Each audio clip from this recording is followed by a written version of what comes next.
ഇനി നമ്മുടെ അടുത്ത പട്ടണത്തിലൊക്കെ നമ്മൾ പോകുന്ന സമയത്ത് ഈ കടയുടെ ഉമ്മർത്തൊക്കെ പ്രത്യേകിച്ച് വൈകുന്നേരം 6 മണിക്ക് ശേഷം സെക്യൂരിറ്റി ആയിട്ട് ആൾക്കാരെ നിൽക്കണ കാണാം. അതുപോലെ വലിയ വലിയ വീടിൻ്റെ ഒക്കെ പടിക്കല് സെക്യൂരിറ്റി ആയിട്ട് ആൾ നിൽക്കുന്നത് കാണാം.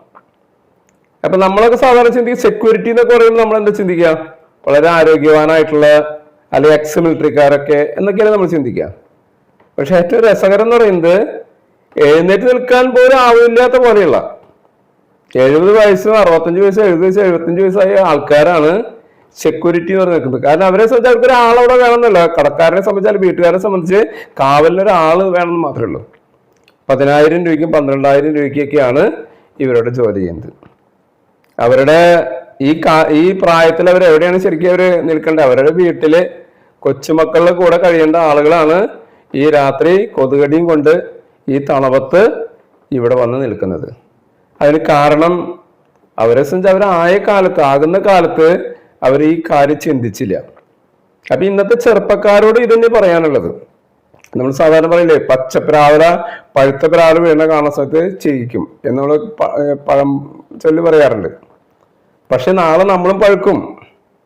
അപ്പൊ മിക്കവാറും ചെറുപ്പക്കാരോടൊക്കെ ഞങ്ങൾ ഈ പെൻഷൻ സ്കീമിനെ കുറിച്ച് പറയുന്ന സമയത്ത് അവർക്ക് ആ ചിന്തയില്ല. അത് 60 വയസ്സല്ല, ഇനി എത്രയോ കാലം കഴിയണം.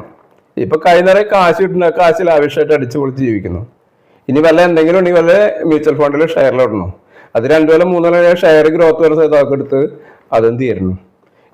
ഈ പറയുന്ന പ്രായം വന്നു കഴിഞ്ഞാൽ എന്തെങ്കിലും കരുതലുണ്ടോ എന്ന് വെച്ച് കഴിഞ്ഞാൽ മിക്കവാറും ആളുകൾക്കും ഇല്ല. അപ്പൊ അതിനാൽ തന്നെ ഇത് ഇന്നല്ലെങ്കിൽ നാളെ നമ്മളെ ബാധിക്കുന്ന സമയത്ത് ഒരു കരുതൽ. ഇപ്പൊ ലക്ഷങ്ങൾ വേണമെന്നല്ല പറയുന്നത്, നിങ്ങൾക്ക് കഴിയാവുന്ന ഒരു സംഖ്യ നിങ്ങൾ ഷെയറിലും മ്യൂച്വൽ ഫണ്ടിലൊക്കെ ഇട്ടോ. ഒരു നിശ്ചിത സംഖ്യ നിങ്ങളുടെ ഭാവിയിൽ നിങ്ങൾക്ക് ആവശ്യമില്ല, വേണ്ട. നിങ്ങൾക്കൊരു പക്ഷേ വളരെ നല്ല സാമ്പത്തിക ശേഷിയുള്ള അവസ്ഥയാകാം. അപ്പൊ നിങ്ങൾക്ക് ഈ പൈസ നിങ്ങളുടെ കൊച്ചുമക്കൾക്ക് കൊടുക്കാം. അല്ലാതെ നമ്മുടെ അവസ്ഥ മോശമായി കഴിഞ്ഞാൽ ഇതൊരു കരുതലാണ്. അപ്പൊ അതിൽ നമുക്ക് ജീവിതകാലം ഇൻഷുറൻസ് കവറേജ് ഇതിലുണ്ട്. ഡിസബിലിറ്റി കവറേജ് 70 വയസ്സ് വരെ കിട്ടും. കുറെ കവറേജുള്ള പെൻഷൻ സ്കീമാണ് അതൊക്കെ. 5 വർഷം മാത്രം പ്രീമിയം അടയ്ക്കാം, 10 വർഷം പ്രീമിയം അടയ്ക്കാം, 15 വർഷം മാത്രം പ്രീമിയം അടയ്ക്കാം, 20 വർഷം 25 വർഷം 30 വർഷം വരെ നമുക്ക് പ്രീമിയം അടയ്ക്കാനുള്ള വിവിധ കാലഘട്ടങ്ങൾ നമുക്ക് ഷോർട്ട് ടൈമിൽ അടയ്ക്കാം, ലോങ് ടൈമിൽ അടയ്ക്കാം. അപ്പൊ അതുകൊണ്ട് തന്നെ നിങ്ങൾക്ക് ഇത്തരം പോളിസികളെ കുറിച്ച് കൂടുതൽ വിവരങ്ങൾ അറിയാനായിട്ട് എൻ്റെ പേര് ഞാൻ നേരത്തെ പറഞ്ഞ ആന്റണി തോമസ്, എൻ്റെ വാട്സപ്പ് നമ്പർ ഇതിൽ കൊടുത്തിട്ട് നിങ്ങൾ എൻ്റെ ഫോൺ വിളിക്കാതിരിക്കുക.